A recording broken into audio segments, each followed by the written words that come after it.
here's what I made for Lovely and Caleb's second wedding anniversary, guys.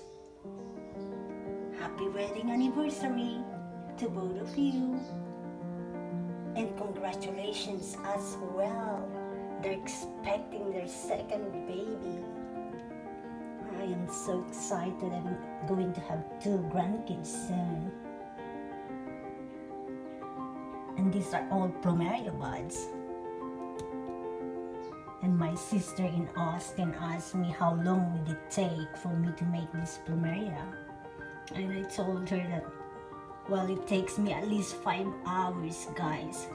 Because if we don't have enough Plumeria in our yard, I go around our neighborhood and climb Plumeria trees. Well, I'm only 4'11", so I can't reach them. So I climb the Plumeria trees. So beautiful. I love Plumeria buds and the amazing fragrance, guys, that's coming out of those buds. So therapeutic.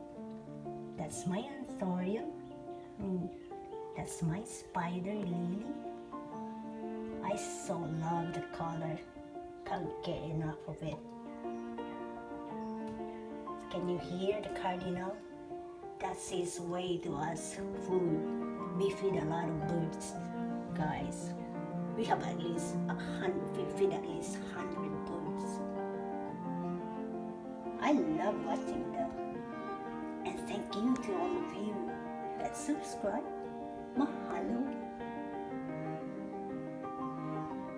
And please subscribe. God bless you all. Bye-bye for now.